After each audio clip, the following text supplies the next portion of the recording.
우리가 이런 것까지 알아야 됩니까? 당연하죠. 알아야 됩니다. 모든 세상의 지식을 파헤쳐보는 시간. 꼬리에 꼬리를 모는 시사 공부 한탕. 꼬리국탕. 먹자 오랜만에.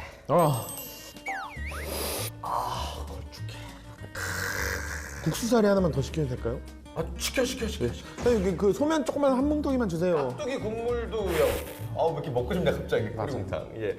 아니 우리 상훈이는 행복해? 행복은 갑자기 왜요? 이게 좀 심오한 얘기를 하자면은 하버드 대학의 탈벤 샤르 교수라고 있어요. 행복은 무엇인가라는 주제로 강의를 할 때마다 행복은 끊임없이 발견해야 되는 거고 선택해야 하는 것이며 훈련이 필요한 것이다. 이렇게 이야기를 한다고 하네요. 그렇게 생각해 보면 이제 또 주변에서 작은 행복을 찾는 건 어려운 건 아닌 것 같아요. 그렇죠. 그리고 내가 어떻게 생각하느냐에 따라 그냥 그 그렇죠. 상황이 행복하게 느껴질 수도 있는 것 같고. 근데 훈련은 이제 어떤 의미? 훈련이 뭔가 저도 궁금했는데 실패하는 거예요. 자꾸 실패를 경험하는 거래요. 예. 그래야 저희가 이제 정답을 맞히기 위해 수십 번 틀려야 딱 맞췄을 때 진짜 행복한 것처럼. 굳이 따지자면 뭐 그런 느낌인 거죠. 그러니까 실패했을 때 네. 성공이 주는 기쁨, 행복이 뭔지를 더 간절히 깨달을 수 있다는 거니까 정말. 실패에도 의미가 있는 겁니다. 정말 울리네요. 실패는 성공의 작은 어머니라는 이야기도 있잖아요. 네. 항상 실패하면서 다음에 찾아올 행복을 기다릴 줄 아는 현명한 지혜가 우리에게 필요한 것 같습니다. 오늘도 저희는 행복합니다. 어차피 다 틀릴 거거든요. 맞아요. 좋은 걸로 부탁드립니다. 하나, 둘, 셋, 출발! 플라톤이나 아리스토텔레스와 같은 고전적 체계에서 행복은 궁극의 목적으로 인식되었는데요. 오늘날에도 자기계발, 진화심리학, 사회과학적인 측면에서 다양한 행복론이 이야기되고 있습니다. 오늘은 진정한 행복의 의미에 대해서 생각해보며 행복에 관한 키워드로 퀴즈를 풀어보도록 하겠습니다. 근데 약간 제시어가 조금 쉽게 간 경향이 있네요. 주제가 행복론인데 행복하고 해피니스. 해피니스부터 가볼까요? 그러면? 해피니스로 가겠습니다. 해피니스.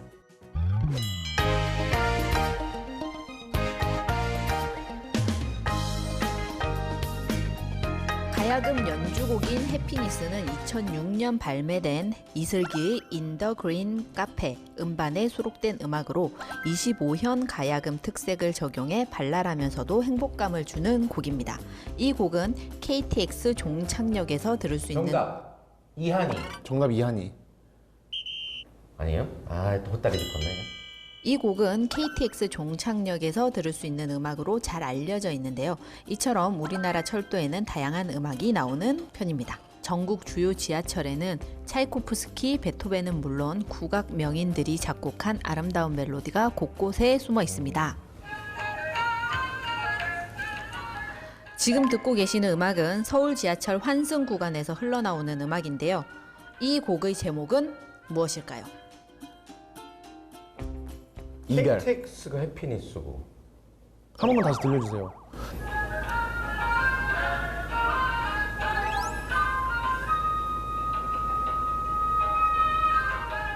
정답 지화자. 지화자 비슷합니다. 얼쑤. 얼씨구 굉장히 비슷합니다. 절시구. 얼씨구 절시구. 어절씨구. 얼씨구야. 정답입니다. 아니 기분이 좋더라고. 노래가 막 춤추는 노래더라고. 따당 얼씨구야. 작곡가 김백찬 씨가 국악 벨소리용으로 만든 곡으로 2009년부터 지하철에서 쓰이기 시작했다라고 합니다. 되게 힐링되는 음악 같아요. 맞아요. 무심코 흘려 들었는데 이런 또 노력이 있는 외국인들에게도 우리를 알릴 수 있고 좋다. 행복 가볼까요? 행복 가보겠습니다. 해피니스와 행복. 사랑하는 것은 사랑을 받는 이보다 행복하나니라. 이 시는 유치한 시인의 행복이라는 시입니다. 인간의 감정에 대해 노래하는 시인들 역시 인간의 가장 많은 고민 중 하나인 행복에 대해 많은 작품을 쏟아냈는데요. 그래서 시인에 관련된 문제 드리겠습니다. 시인. 1800년대 후반 켈트 문화 부흥 운동의 중심 인물이었던 시인 윌리엄 버틀러 예이츠는 아일랜드에서 최초로 노벨 문학상을 받은 인물이기도 한데요. 예이츠의 시는 후기로 갈수록 현대적 감성을 녹여냈다라는 평가를 받고 있습니다. 그의 감성 어린 표현에 따르면 보조개는 천사의 이것이라고 하는데요. 이것은 무엇일까요? 날개? 우물. 겨드랑이? 천사의 눈물. 보조개가 딱 지잖아. 그러니까 너무 아름답고 되게 순수하니까 마치 이건 천사의 모 같다라고 얘기를 했을 텐데. 와, 이거 진짜 문학적인 감성을 가장 끌어내보자. 보조개가 여기 있잖아, 이렇게 양쪽에. 천사의 수염. 천사의 피어싱. 천사의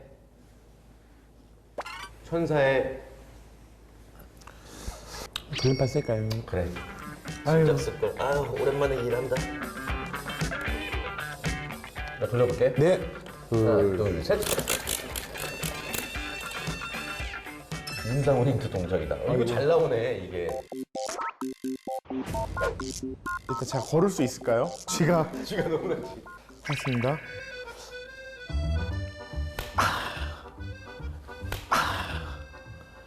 천사의 실수. 정답입니다. 역시 동작 힌트 직관적이고 너무 좋아, 상훈이. 아, 좀 어렵게 가고 있어, 오늘. 마의 99회라서 그런가. 맞아요. 다음 주에는 뭔가 잘 맞출 것 같은데. 쾌락주의 가자고 그랬지? 쾌락주의 한번 가보고 싶습니다. 아, 주제가 행복론이 이렇게 행복하지 않지? 맞아요. 잘 풀고 싶은데. 쾌락주의는 행복주의의 한 형태로 쾌락을 가장 가치 있는 인생의 목적이라 생각하고 모든 행동과 의무의 기준으로 보는 윤리학의 입장을 말합니다. 쾌락의 반대적 의미는 고통이라고 할 수 있는데요. 독일의 철학자 쇼펜하우어는 쾌락은 순간적이고 일시적일 뿐이다. 하지만 고통은 그렇지 않다. 라고 말했었죠. 그래서 쇼펜하우어에 관련된 문제 드리겠습니다. 속았어. 다 적었는데. 쇼펜하우어는 논쟁에서 이기는 38가지 방법이라는 글에서 자신의 주장이 거짓이라도 말싸움에서 이기는 방법을 소개했는데요. 상대방을 화나게 만들어라, 인신공격을 하라 등의 방법과 함께 질 것 같으면 이렇게 하라 라고 제시했다라고 합니다. 그가 말한 방법은 무엇이었을까요? 무기를 들어라. 제가 봤던 것 같아요. 논점을 흐려라. 딴소리를 해라. 응. 정답입니다. 딴소리를 해라. 예를 들면 뭐지? 만약 막 토론하다가 후보가 질 것 같아. 그러면. 아니 근데 머리는 왜 그렇게 하고 다니는 거예요? 음. 그러면은 예? 제 머리가 왜요? 하면은 그치, 그냥 이게 그거. 논점도 흐려지면서 오케이, 이거 약간 방어벽을 칠 수 있구나. 네. 형님 말싸움 잘하세요? 아, 잘하는 줄 알았더니 뭐 잘하는 사람 너무 많더라. 아, 정말요? 난 못하겠어, 잘. 저는 살이처럼. 고1, 고2 때 같은 반이었던 애가 있는데 걔 이름이 노희종이에요. 노희종이라는 애랑 짝꿍을 하면서 제가 엄청 레벨업이 됐습니다. 말싸움. 왜냐면 걔가 이거 쇼펜하우어의 36개를 엄청 잘하는 애예요. 일단 논리가 없고요. 억지 부리고. 그래서 예를 들면 이런 거예요. 너는 왜 이렇게 하냐? 너도 그런 거 하면은 뭐 그러잖아. 그래서 나 그거 안 하잖아. 이런 거 있잖아요.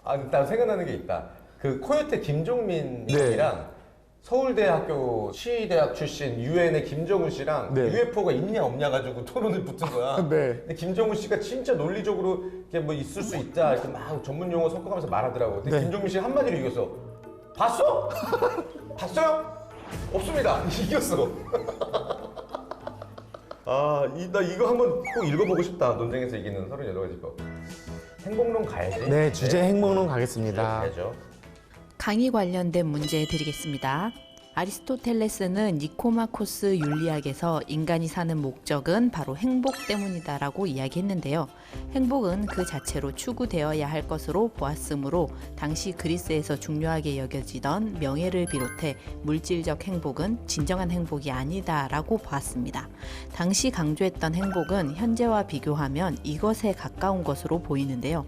육체적, 정신적 건강의 조화를 통해 행복하고 아름다운 삶을 추구하는 삶의 유형이나 문화를 통틀어 일컫는 개념을 가리키는 이것은 무엇일까요? 웰빙. 정답입니다. 이야. 바로 나오잖아요. 네. 진짜 근데 행복하고 싶은데 분명히 옛날로 따지면 행복한 상황들이 많은데 왜 안 행복한 거야? 맞아요. 생각이 많아져서 그런가? 그런 것 같습니다. 이게 자극처럼 더 행복해야 행복하다고 느끼는 것 같아요. 그런 것 같아. 자, 다음 문제. 진유 훈이 가야죠. 마지막 문제입니다.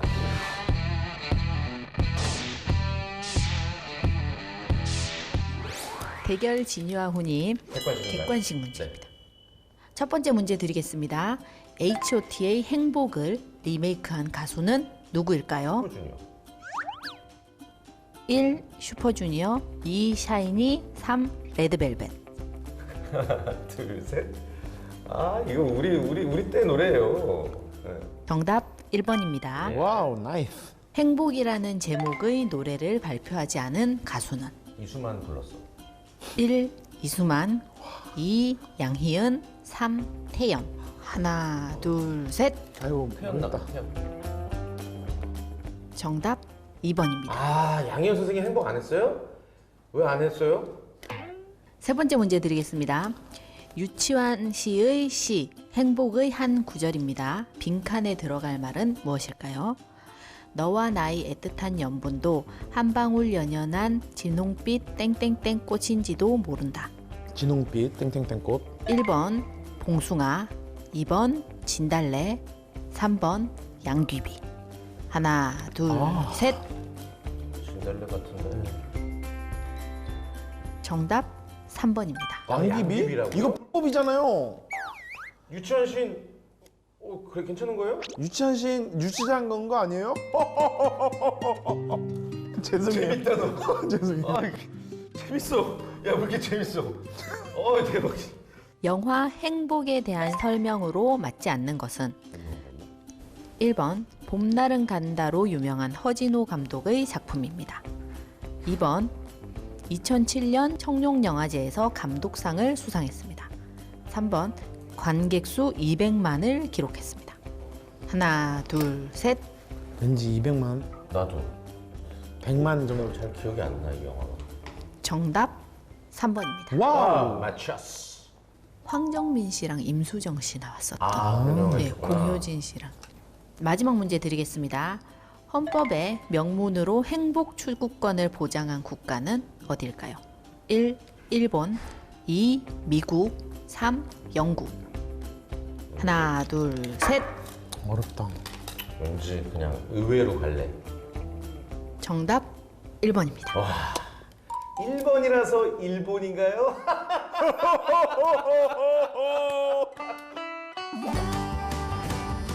부터 공개합니다. 아이들 밥을 더욱더 귀엽게 주먹밥 틀. 강조하고 싶을 때, 가리키고 싶을 때 손가락 지시봉. 뭐지? 제시고? 오, 좋아. 땡큐. 와, 이거 야, 이거 가족오락관이냐? 저는 여전히 좋지만 같이 하는 친구들이 이제 이런 거 흥미가 좀 떨어졌어요. 근데 더 안 늘어나? 이게 다야? 설마? 아, 아니죠. 오. 그러면은 강의로 넘어가 보도록 하겠습니다. 뾰로롱.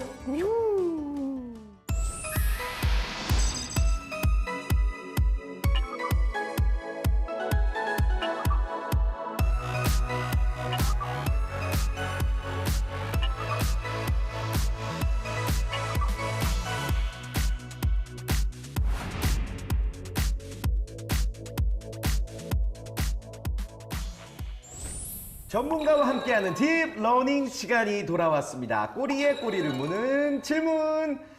오늘 오랜만에 홍원영 이사님 자리해 주셨습니다. 안녕하세요. 네. 안녕하세요. 안녕하세요.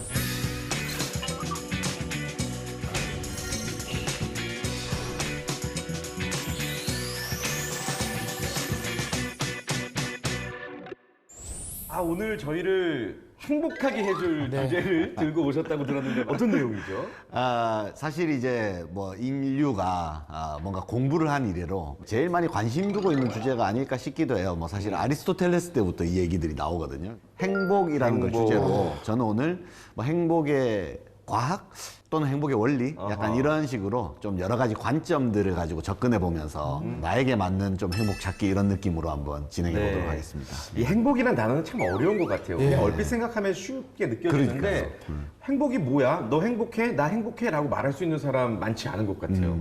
제가 그 질문으로 사실 시작하려고 했는데 진짜요? 두 분은 요즘 행복하신지 예. 막 행복하다, 나 너무 행복해 라고 이렇게 애초부터 느끼는 적은 별로 없고 예. 그래, 그래도 행복한 거지. 행복해야지. 이 정도면 얼마나 행복한 거야, 세상에.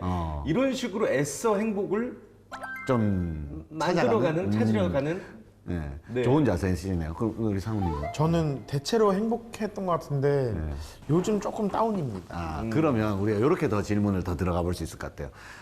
어떨 때 행복하세요? 뭘 할 때 또는 어떤 조건이 갖춰질 때? 예. 저요. 예. 우리 딸아이랑 재밌게 놀 때, 우리 딸이 아빠 반겨줄 때, 그리고 돈 들어왔을 때, 예. 그리고 사람들이 자신 있어 하는 부분에 대해서 잘했다고, 인정해주고 잘한다고 할 인정해줄 때, 그렇게 3개 정도 나눌 수 있는 것 같아요. 저는 부끄럽지만 맛있는 거 먹을 때랑 예. 인정받을 때 아. 갖고 싶은 거 가졌을 때 요거 세 개인 거. 갖고 싶은 걸 가졌을 때.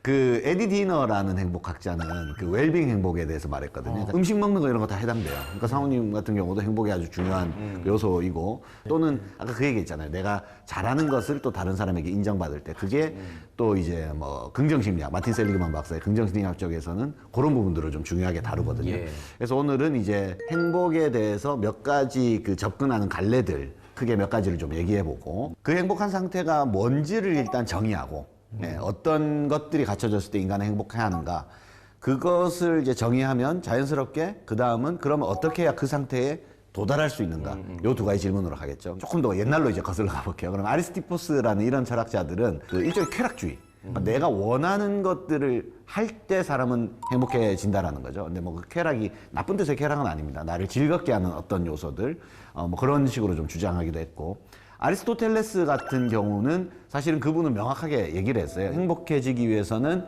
이제 자기의 자아가 원하는, 내 자아가 궁극적으로 이루기 원하고 성취하기 원하는 것들을 이루어가는 과정, 거기서 이제 어떤 그 자아실현적인 행복, 이런 것들을 좀 얘기했고요.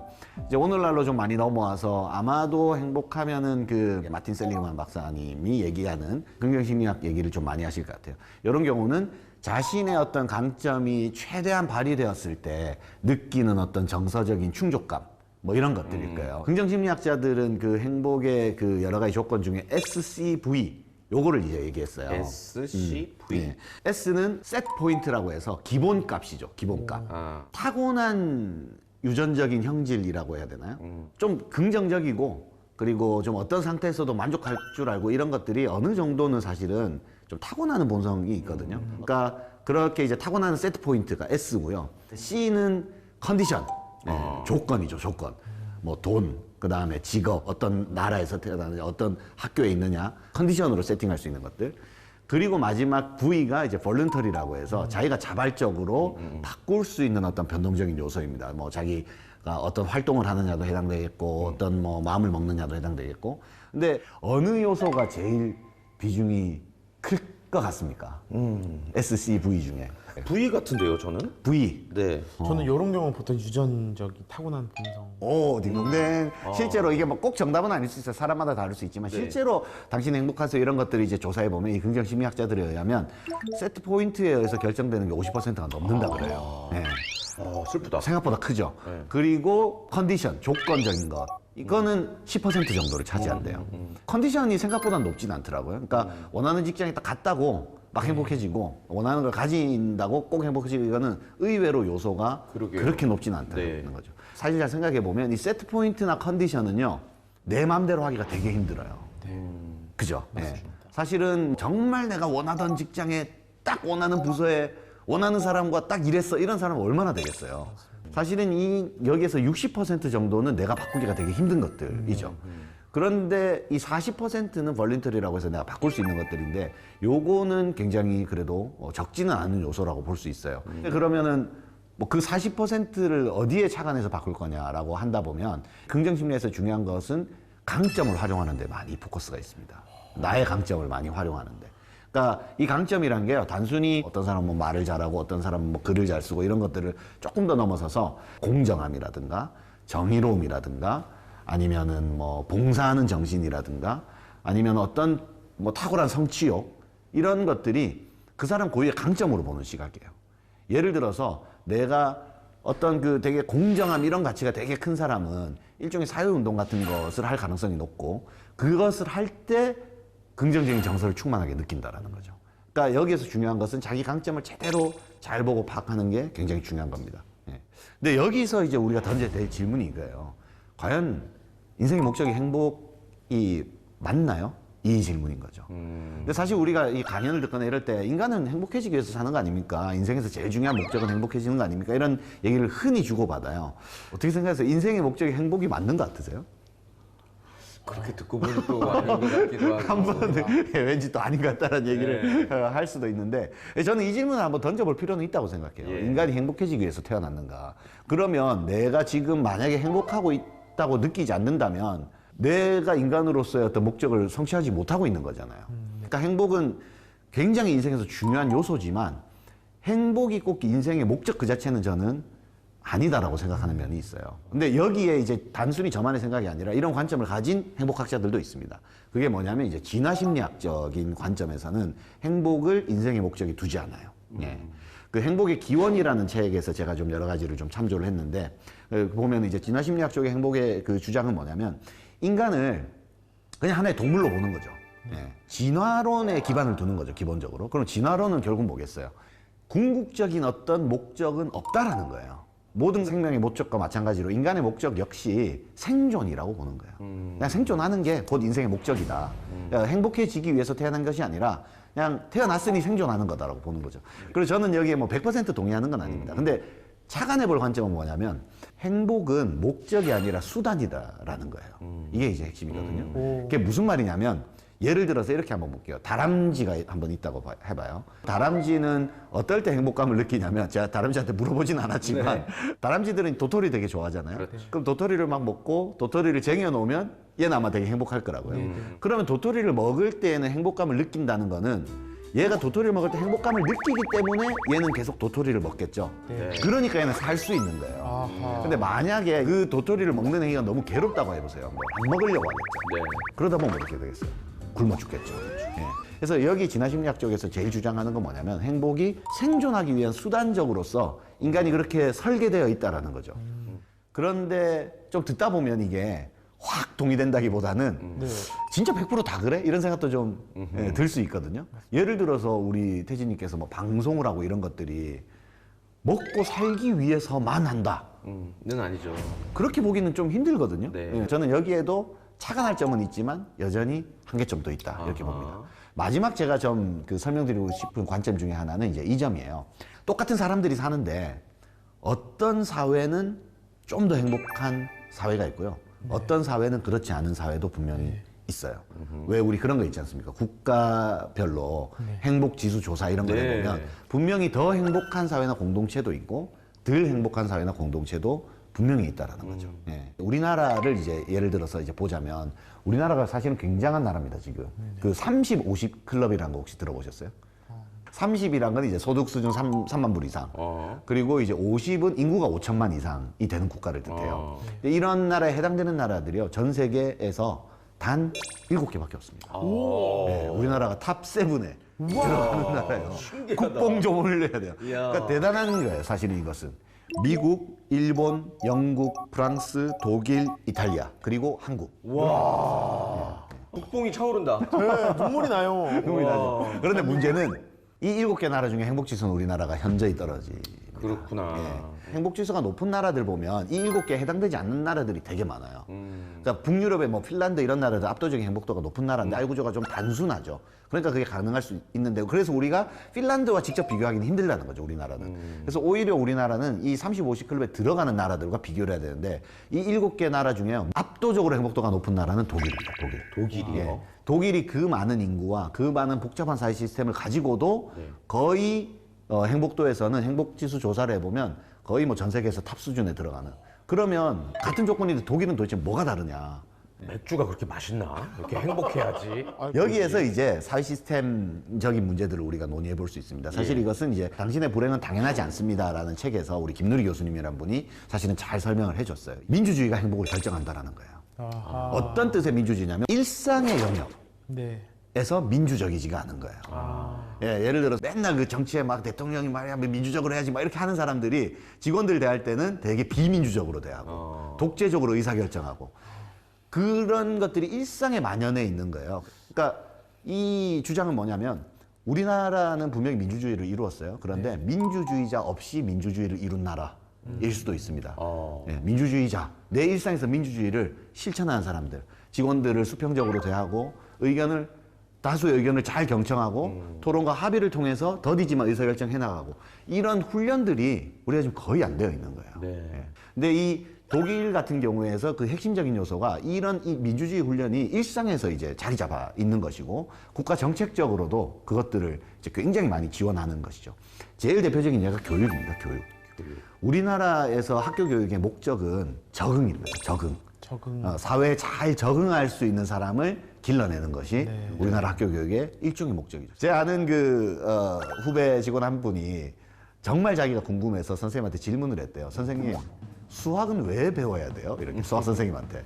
선생님의 답변은 이 인간이 어떤 수학을 통해서 어떤 비판적 사고를 기르고 이런 게 아니었어요. 야, 너 나와. 그래서 출석부로 딱 때리는. 적응이 안 되는 질문을 한 거죠, 이 친구는, 이 조직에. 근데 독일 교육에서 제 1번 원칙이 뭐냐면 비판입니다, 비판. 비판적 사고를 할 수 있는가를 길러내는 거예요. 어려서부터요? 어려서부터. 고등학교 교과서의 문학 교과서의 제 1장의 질문들을 보면 뭐라고 돼 있냐면 올바른 해석은 존재하는가. 와. 문학 교과서 1장. 우리나라는 님의 뜻이 보고 뭐고 맞춰야 되잖아요. 밑줄 맞춰야 되고 계속. 네, 계속 이런 비판적 사고를 장려하고 그 합의와 토론을 가르치고 자기 주장을 펼칠 수 있는 교육과 그리고 사회적 시스템과 그리고 너무 부럽다. 실제로 대학생이 딱 되면요 무조건 100만 원씩을 제공해요. 나라에서요? 예, 나라에서요. 어떤 그 학생들은 가난하면 아르바이트를 하느라 공부할 시간이 뺏기잖아요. 이게 불공평하다고 보는 거예요. 그래서 학생이 되면 누구나 공부할 권리와 자유가 주어져야 된다는 생각 때문에 기본적으로 그 소득을 유지해 주는 거죠. 국가가. 매달요? 네, 생활비를 주는 겁니다. 예. 요는 뭐냐면 제가 독일을 뭐 반드시 찬양하려고 하는 것이 아니라 여기서의 포인트는 만약에 내가 지금 불행하다면 또는 행복하지 않다면 그것은 당신의 탓만은 아니라는 거예요. 네. 좀 더 행복한 사회가 있고 좀 더 행복한 시스템이 분명히 존재하고 우리가 지금 내 의지와는 무관하게 가부장적인 사회 그리고 또는 갑질하는 사람들이 주변에 있으면 불행한 겁니다. 예. 거기에다 대고 네가 정신 승리를 해야지라고 말할 수만은 없다라는 게 제가 오히려 강조하고 싶은 포인트예요. 예. 뭐 저는 정치 지도자도 아니니까. 네. 예. 이렇게 이제 제가 크게 이제 3가지 관점을 한번 좀 정리를 한번 해봤습니다. 그래서 네. 첫째는 자기개발론적으로는 우리가 행복을 좀 추구하는 면을 강조하고 그리고 진화심리학적으로는 그렇지만 그 행복 자체가 목적이 아니고 너는 생존하기 위해서 행복을 수단으로 쓸 수 있다는 것도 우리가 한번 착안해 볼 점이 있고 마지막 3번째는 더 행복한 사회 구성 이런 시스템과 제도가 있으니 그것은 행복이라는 건 결국 한 개인의 목만은 아니다라는 것도 우리가 함께 생각해야 이 행복이라는 답이 풀리지 않는 이 질문에 대해서 우리가 그래도 좀 균형 잡힌 관점으로 이야기 나누고 접근할 수 있지 않을까 저는 이렇게 이제 생각합니다. 네. 예.